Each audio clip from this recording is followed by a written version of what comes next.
Hello, my friends, and welcome to Rick Reads. Today we'll be continuing The Demon with Chapter 11. Artemis walked through the halls of the palace in heaven. He looked around, absorbing the sight of the pristine halls and immaculate architecture. When he would finally return home to his own time, much of heaven's splendor would be tarnished by the deaths of so many angels. In his time, the war had been over for more than a century, but the realm had still not fully recovered. Too many angels had died, leaving heaven devoid of happiness and warmth. "Master Artemis," an angel greeted as he passed. Artemis looked at the angel, allowing his dark thoughts to slip away. "Yes?" he asked. The angel bowed and kept his head lowered in deference. "My lord, Consul Ariel has asked to see you at your earliest convenience." "Thank you. I shall see her soon." The angel bowed again and walked off. Artemis sighed, thinking Ariel simply wanted his shoulder to cry on again. Ever since Victor's death, she had been nearly inconsolable. Often she had tried to distract herself with council meetings or training exercises. No matter what she did, the memory would always come back to haunt her. Artemis knew that it was no way to grieve. He walked toward the entrance to the tower where Ariel lived and began to climb the stairs. Along the way, Artemis thought back on the funeral the angels held for Victor. They had buried his body among the rest of heaven's fallen warriors. The honor was great indeed, especially since he had been banished and was not given the chance to be welcomed back. Artemis was proud of the angels for being able to set aside their petty disdain for a lawbreaker. The angels of this era were much more forgiving than those Artemis was used to dealing with in his own time. He reached Ariel's chambers and gently knocked on the silver door. Ariel answered, surprised at seeing Artemis. She hadn't expected him to come so soon, and was dressed only in a light robe. Her wings twitched and tensed in embarrassment. "Artemis!" she gasped. Her cheeks flushed with red, almost matching her hair as it cascaded over her shoulders. "I was told you wanted to see me," Artemis stated, trying to get things moving. He had other things on his mind and wanted to be on his way. Ariel looked confused for a moment and remembered her reason for sending for him in the first place. "Yes," she said, opening her door further to allow Artemis to enter. "I actually wanted to ask you something that's been on my mind for a while now." Artemis sat in the chair at her desk and nodded, motioning for her to continue. Ariel fidgeted with her hands for a moment, then asked, "Why is my mirror so flawed in the images it shows me? I watched you in battle with demons. I watched Dante grievously wound you. But you told me that was not what really happened. Why is my creation so flawed? What is the reality?" Artemis shrugged. "What you saw was a possibility of what would happen if the war had started later than it did. Certain events had to unfold just right to cause the war as it did in my time. In the event you saw in the mirror, I was a leader of Hell's army, and your father was sent by heaven to fight me. Instead of Earth being the battleground as it was in my time, heaven was where it took place. In that reality, I never came to heaven. I stayed in Hell and trained under my eldest brother Anubis. When he became king, I became Hell's general. That reality would have come to pass only if I had been born half human instead of half angel. Instead, the war erupted on Earth, with a different demon at its head, and I was sent to defend the humans." "Then how was it you lost your eyes, if not because of Dante?" Artemis's face grew grim. "It was at the end of the war. My squad was ambushed outside of Cairo by Hell's newest general. We had already defeated Hell's king, but a few of his generals were still attacking Earth. It was up to my squad to root them out and slay them. The general was gifted with a weapon made specifically to kill me, yet I alone survived the attack. However, not before he slashed out my eyes." "I'm surprised your mirror hadn't shown you that." "I am as well," Ariel replied. She tried to hide her horror at hearing Artemis's terrible story. He had to have been close to his soldiers when he lost them. "But why is my mirror showing a false reality?" "It shows you what could be if I remained in this timeline too long.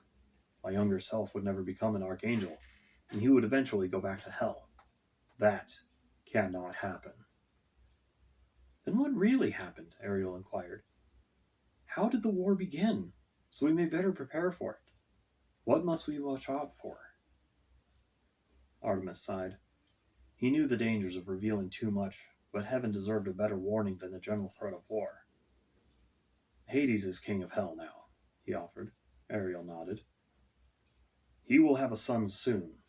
This son, Pluto, will have his own son, named Lucifer. And this Lucifer will bring about the war? Ariel asked.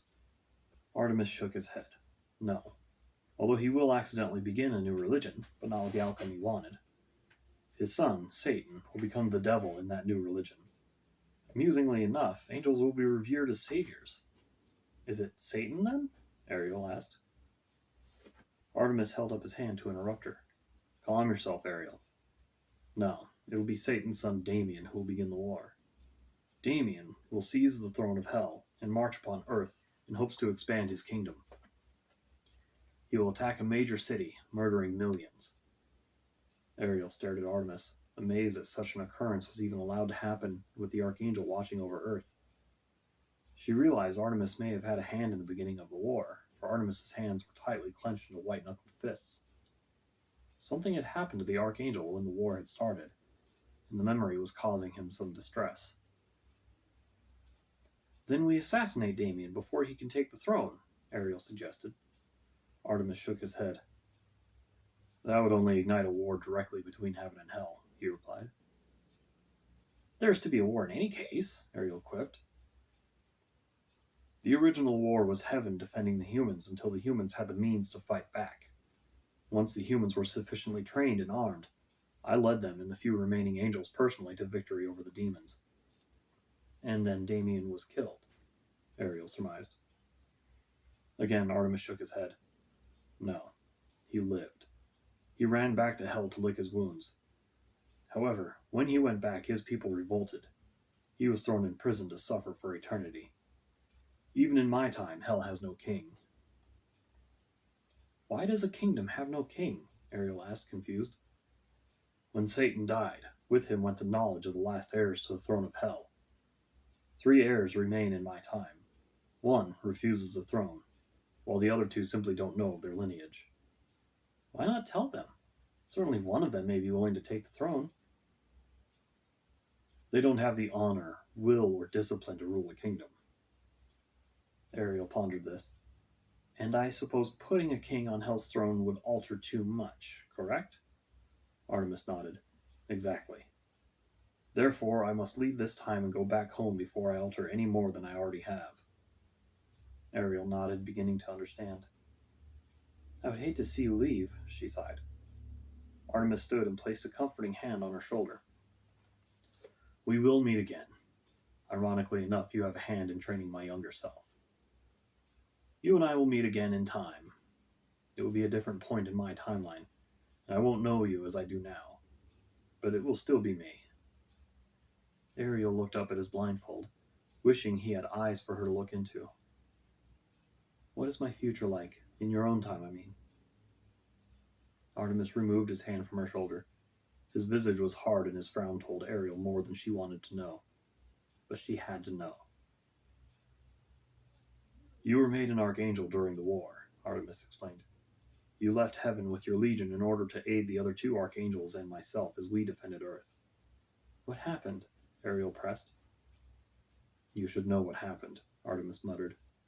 I told you before that I was the only archangel that survived the battles on Earth. Ariel was shocked. Her mouth moved, but no sound came out. I died? Did you witness my death? Artemis nodded grimly. You were not prepared for the carnage, and the demon used that distraction against you. Ariel shook her head. But I know now. Surely I can prevent it. Even so, you were not prepared for battle. You are a great counselor, but you lack the stomach for battle. You have too much compassion to be a ruthless killer, and that is exactly what is needed in the war. Honestly, I prefer you outside of battle. Is that why you do not return my love for you? Ariel asked. She was surprised that she had the courage to ask, but after nearly half a century of giving her affection to him with no returned emotions, she felt she was owed an answer. Artemis stared hard at her. Even without his eyes, she could feel the intensity of his gaze. No, he stated flatly. I simply cannot afford to allow myself to grow feelings for someone in a different time than me. He knew that he had broken her heart, and he possibly could have let her down more easily, but he just could not bring himself to do so. Perhaps if she hated him, or at least wasn't distracted by her love for him, she wouldn't leap into a war and get herself killed. Ariel's eyes welled up with tears, and she shook her head in denial. However, she blinked away her tears and composed herself. To Artemis's surprise, she said, I understand. Anything between us could irreparably alter time and cause untold calamity. Artemis smiled, glad to see her finally seeing reason. He knew she was just putting on a facade, acting calm until he left. He had seen the act before in many women in his lifetime. He knew she wanted to get a reaction out of him, and she would not get one. I must take my leave now, Artemis stated. He walked out of Ariel's chamber and left her there to think of what he had said. As soon as the door closed, Artemis heard her collapse at her desk and begin sobbing uncontrollably. He almost felt bad for the woman. He sighed and shook his head. He needed to be elsewhere at the moment, not stuck here. There was no telling how much damage may be done to his time period without him there. Artemis wended through the halls of the palace, making his way to Heaven's mausoleum. The underground structure was immense, housing the corpses of every angel slain in battle. Generally speaking, that was the only way angels typically died. The few who died outside of battle usually died in their sleep at an incredibly old age. The youngest to die in such a way was at least a few thousand years old. The archangel reached the doors to the mausoleum and paused. The gleaming obsidian double doors stood 12 feet tall with ornate carvings of heroic battles edged in abalone.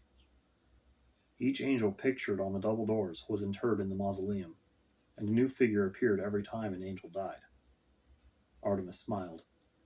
He wished the doors were the only such epitaph in his time. Then, however, the obsidian carving had spread to encompass the entire room beyond the door. Something was off. Artemis's eye caught a flaw in the carving. One angel's face had been chipped away. He had been in front of these doors just a few days before. He had seen when the new figure was added, watched it magically take form. What is this? He gasped. His mind raced back to his own time. The obsidian was chipped in dozens of places, exactly the same as this, though on a much larger scale. Artemis had thought it caused by the passage of time, but this told him otherwise. This obsidian carving was relatively new. He pushed open the double doors and raced inside. Running through the halls, Artemis had no time to admire the black marble tiles or the arching ceilings painstakingly painted to resemble a starry night sky. The walls rushed past in a dark gray blur, the occasional plaque bringing a silver streak to the darkness. Down several flights of stairs and through half a dozen doors Artemis ran, knowing what he would find. Finally, he burst through the last door, entering Victor's tomb. There stood the sarcophagus, white marble shining in the silver light. Artemis pushed against the lid and slid it onto the ground. The half-ton slab shattered as it hit the marble floor and cracked the tiles underneath its weight. Artemis did not care. He looked into the sarcophagus and shook his head. There lay Victor's corpse, dressed in the burial robes he was interred in. His sword was placed on his chest, his hands lifelessly grasping the hilt. His visage was peaceful and serene. Artemis looked from the body to the armor on its stand in the corner of the room. Every angel was interred with his or her armor, a silent guardian to stand watch through eternity. However, the armor never again shone with the light of the owner's life force. But here was Victor's armor, bathing the room in a bright silver light. So, Victor, Artemis sneered, looking back to the lifeless body in the sarcophagus. This is when it begins, then.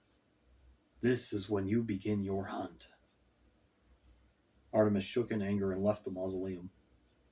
He moved listlessly through the palace to his chambers and slipped his ring off his finger. Back in his normal colors, Artemis unsheathed his sword. He held it in front of him and stared into the blade. Its hellish features began to writhe and contort into faces. Thousands of faces screamed silently at him as they flowed through the confines of the blade. Finally, the face Artemis was looking for appeared. It fought harder than most of the others to be free. but it was trapped eternally. I hope you're happy, Victor. I hope you had fun, Artemis hissed at the face. It glared at him as if hearing his words and disappeared. I've had enough of the past. It's time I return to my own place. Artemis buried his anger and slashed at the air in front of him. A glowing multicolored rift in the dimension opened, and he stepped through, disappearing from the past he had so regretted visiting. With his next step, Artemis found himself back in his own time, more than a century after the Great War for which he had tried to prepare heaven to no apparent success. He stood atop a tall building amid the bustling metropolis of New Manhattan. Shining skyscrapers covered the land in all directions for several miles. The sun shone in a clear blue sky, and the sounds of the city floated up to Artemis. He was glad to be home, away from the politics of heaven. Here he did not need to worry about the petty differences between demons or angels or humans.